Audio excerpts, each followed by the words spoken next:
What's up? It's Ben from WODprep, and we are back again. It is the 2018 CrossFit Open, and it's time to help you get your best score possible on CrossFit Games Open Workout 18.1. So if you watch this video, regardless of whether you're in the scale division, masters division, or if you're just trying to figure out how to get to the RX division, we are here to help. WODprep is all about getting you into the RX division and never having to leave it again. So stick around. This video is really going to help you crush your 18.1 score. First things first, I just want to say I am not affiliated, WODprep is not affiliated in any way, shape, or form with CrossFit or CrossFit HQ. These opinions are my own, so please keep that in mind.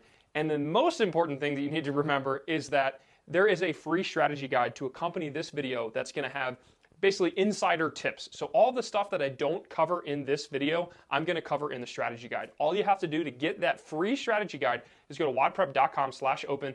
I'm going to send you an email once it's fully complete. There's going to be warm-up tips. There's going to be additional resources, maybe some any gear that we recommend, all kinds of good stuff. So if you want that free strategy guide, wodprep.com/open, enter your name and email, and we will send that to you as soon as it's ready. All right, so let's get into it. Here is the workout. Remember, go to games.crossfit.com and read up on those movement standards. Man, those hang clean to overhead things, there's a lot of tricky little movement standards that can get you no rep. I don't want you to get no rep, so make sure you go and read up on the standards. When it comes to the scale division, we will mention a thing or two that's going to help you out, but really we're focusing here. I think a lot of people should push to RX this workout because as long as you can take a couple of my toes bar tips, you should be able to get through everything else. All right, let's get into it. So if I had to identify a theme or two or three for this workout, it is all about pacing, managing your grip, and transitions. There are so many transitions. We're going to talk about how to maximize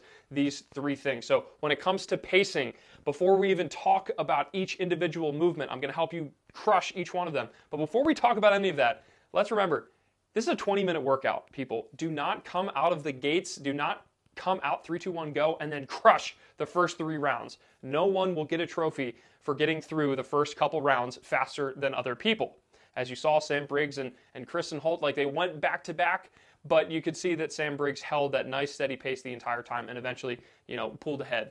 The key for you as a non-games competitor, chances are, make sure that you are focusing on managing your heart rate and keeping a slow, steady pace in the beginning. My challenge to you is to try to open up a lot slower than your body wants to, and then continue that pace for as long as you can, and then even at the end, maybe you can even ramp it up a little bit faster. But the last thing we want to do is come out really fast and then crash and burn around minute 8 or 10, because then it's going to be a really, really bad workout and your score is going to suffer. So start slow. Next, when it comes to grip, there's a lot of pulling here. So we're holding onto the bar for the TOSA bar. We're holding onto a dumbbell, which is really going to fatigue our forearms. And we're also holding on to the handle of the rower. So at any point when you're transitioning, make sure you're shaking out your hands. You want to really get the blood out of your forearms so that you don't feel that crazy, crazy pump and you're not having to drop anything or release anything because you just can't hold on to it. Another thing we'll talk about on the rower is to make sure to relax your grip, but we'll get into that in a second. And then the last, but definitely not least, there are so many transitions in this workout. You're going to be hopping from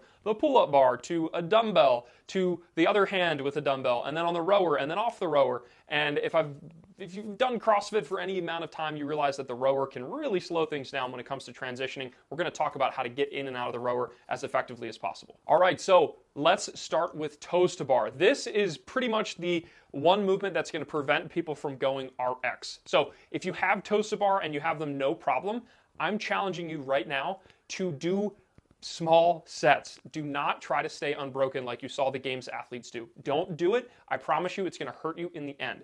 I would suggest breaking it up. You could do something like 4 and 4. You could do maybe 5 and 3. Or for a lot of people, this is going to be crazy. For a lot of people, singles are the answer. As you see in this video, you can actually do singles pretty effectively. You can do it from a low bar and continue those reps one after another. So rep 1.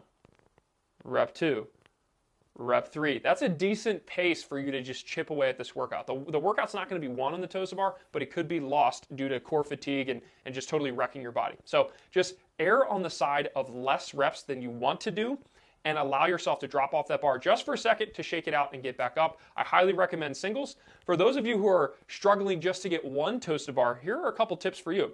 I would try using the box drop-in method. So as you see here, I'm actually standing on a bench and I'm jumping into my rep. This is legal from what I understand, and what it's going to do is it's going to help you swing into those reps. Is it pretty? No. Is it something that I want you to do in the long run?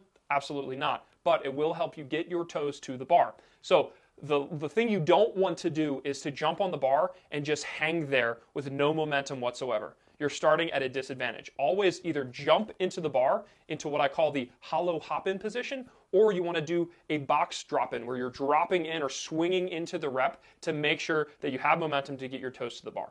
Again, this is really important when we're doing things like singles, or if you're struggling trying to make it into the RX division, this is something that's really, really important. Another thing that kind of errs on the side of keeping your set small is we really want to avoid the death swing. Everybody knows what the death swing is. Everyone's probably done it at some point. It's where you lose your momentum, you don't have your body control, and you swing back and forth and just kind of flick your feet up and then swing and swing and swing and flick your feet up again. You don't want to do that. If you start doing that, drop from the bar, shake it out, and then start hitting singles. The last thing you want to do is just sit there and hang onto the bar for 5-10 seconds in between reps. That is going to crush you on the other movements. You don't want it. If we are doing singles or we're doing smaller sets, make sure the bar is small enough so you hardly have to jump to get into the next rep. The worst thing to do would be, I followed WODprep's advice, and you use a bar that's like 6 feet above your head and you have to jump really high. Just be smart about this. Make sure that you don't have to do a lot of wasted energy to get yourself in position to knock out those toes to bar. Really quick, definitely want to mention some scaled and masters division things. I think a lot of people are going to be able to RX this workout. Even if you struggle with toes to bar, do it RX and make yourself get through those toes to bar. Use a couple of the tips that we've already given to help you rack up the toes to bar. It's only 8 reps per round. I think you're going to be able to do a great job. But if you do decide to do the scaled, or maybe the division you're in has different standards, when it comes to the hanging knee raises, you should be able to knock those out unbroken pretty much no problem.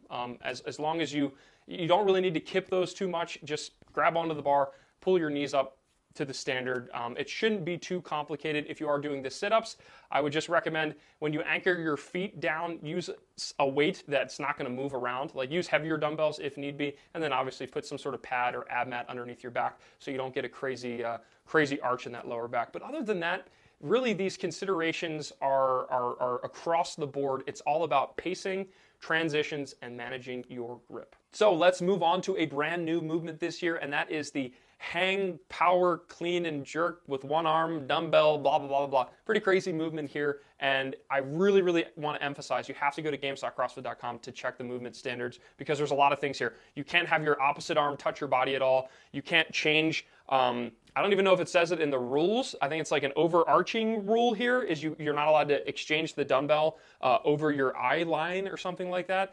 The bottom line is don't overcomplicate this. Just make sure that you know the standards. I'd really suggest doing these in the kettlebell swing style that you saw the games athletes do during the announcement. So all that means is that I'm allowing the dumbbell to come between my legs. My feet are wide.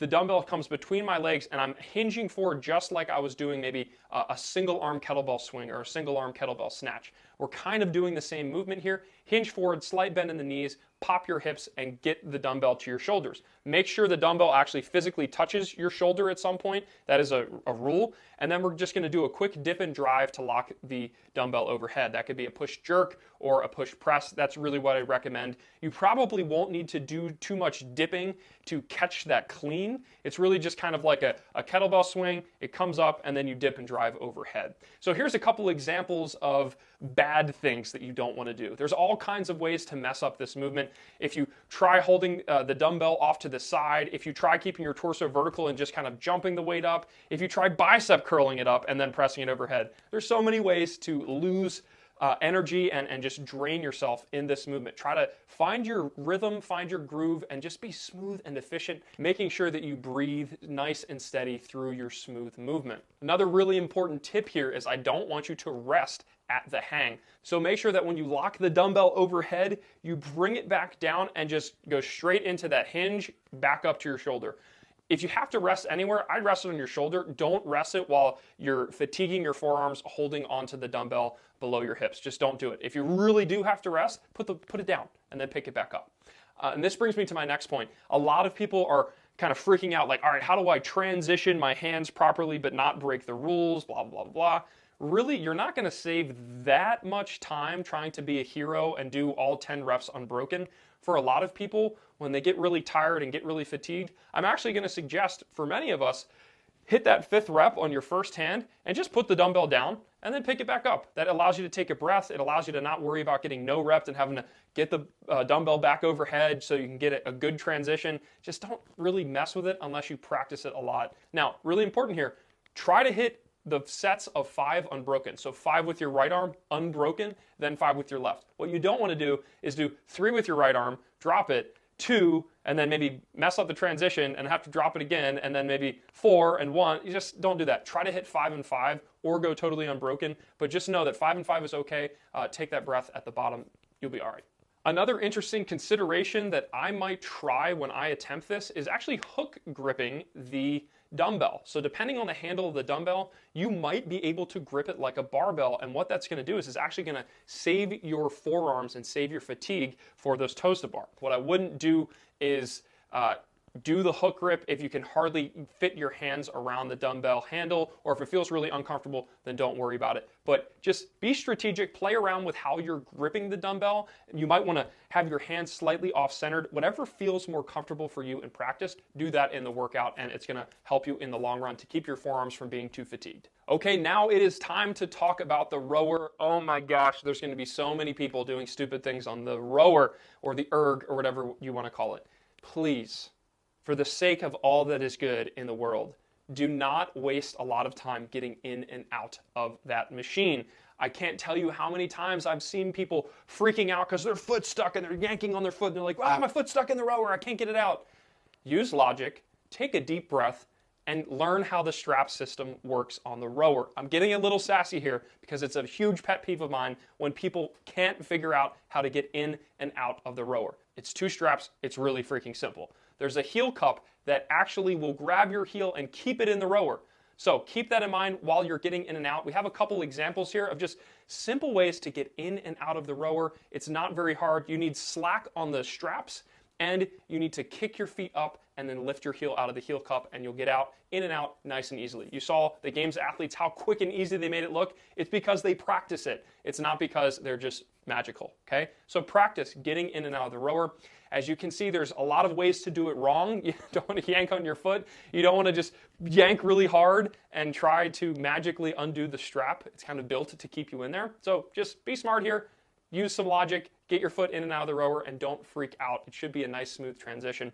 You're going to be spending a lot of time on the rower, so I don't want you to overdo it. Don't put so much effort into the beginning that you totally crumble at the end. Try to keep a nice, steady pace, and again, it's very, very important that you keep the transition solid. For those of you who haven't been on the erg or on the rower too much, just make sure that you're using big, steady pulls. That's going to be much more beneficial, less taxing than short, crazy, spastic pulls. So the bottom line here with the rower is just make sure that you're not being a spaz. Just get in nice and controlled, get out nice and controlled. Don't waste a lot of time with the transitions, and slow, steady, strong pulls. That's really going to help you rack up that calorie number. Another thing to say about the rower is that when you're grabbing the handle, it's really easy to death grip that thing, and you just don't need to.